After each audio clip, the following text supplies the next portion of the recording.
So, good evening, sir.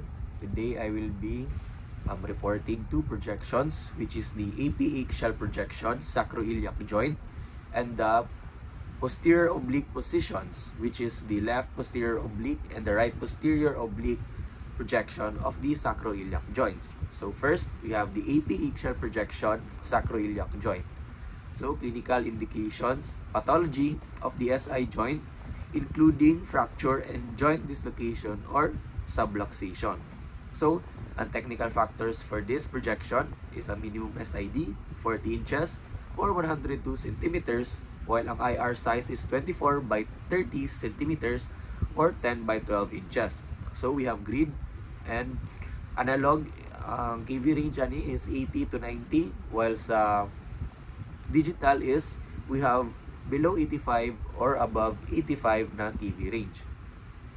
So, shield radiosensitive tissues outside the region of interest. So, since dool ni siya sa atong reproductive organs. Patient position, supine position.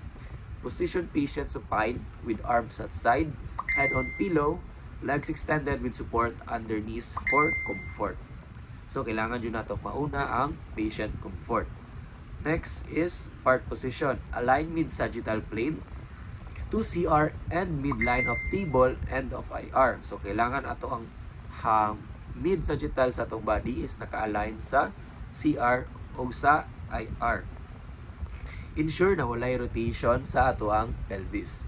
Next is i-angle na to ang CR 30 to 35 cephalad. So, which is pataas. Sa lalaki, kailangan na to 30 degrees cephalad, while sa babae, 35 degrees cephalad.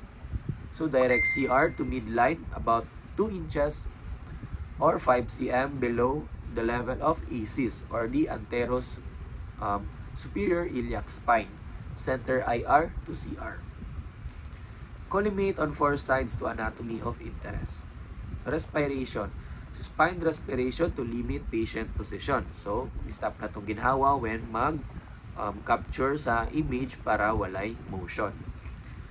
Alternative PA axial projection. If patient cannot assume the supine position, this image can be obtained as PA projection with patient prone. Using 30 to 35 degrees caudal angle, the CR would center to the level of L4 or slightly above the iliac crest. So, naatay alternative ani if ang patient nato is dili niya kaya mag-supine. So, ipa-prone nato siya, which is ang atong CR is mag-change from cephalad to caudal. And dapat atong central ray is naka-level sa lumbar 4 or slightly above sa atong iliac crest. Anatomy demonstrated, sacroiliac joints and L5 to S1. L5 is lumbar 5 and S is sacrum 1.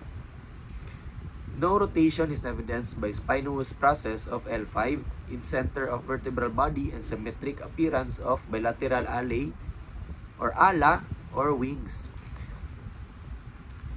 Collimation to area of interest. Exposure, clear demonstration of bony margins and trabecular markings of sacrum. So that is for AP axial projection, sacroiliac joints. Next, we will move on to posterior oblique positions, which is the left posterior oblique and the right posterior oblique of the sacroiliac joints.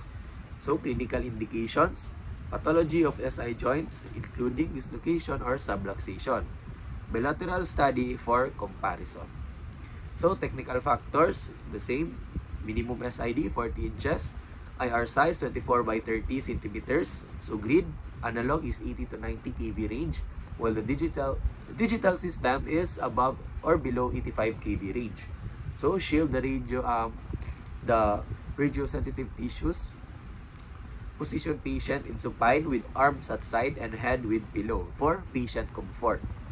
So, part position. Rotate body into 25 to 30 degree posterior oblique with side of interest elevated. So, it's either left posterior oblique or right posterior oblique. Depende sa imuhang area of interest na imong gusto kuhaan. Align joint of interest to CR and midline of table and IR. Use an angle measuring device to ensure correct and consistent angle on both oblique positions. Please support under elevated hip and flex elevated knee. So ang ato ang elevated na knee kay mo na siya atong i-flex. CR perpendicular to IR, direct CR 1 inch or 2.5 cm medial to upside ACs, and center IR to CR. Collimate on 4 sides to anatomy of interest. Respiration, suspend to limit the patient's motion. So note, to demonstrate the inferior or distal part of the joint more clearly, the CR may be angled 15 to 20 degrees cephalad. So para ato ang ma-demonstrate og maayo ang inferior or ang distal part, kailangan nato i-angle atong CR into 15 to 20 degrees cephalad. Anatomy demonstrated, sacroiliac joint farthest from IR.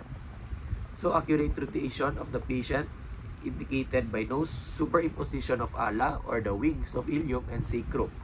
So dapat ang accurate na rotation, which is the 25 to 30 degrees na rotation, dara na to may balaan if walay superimposition sa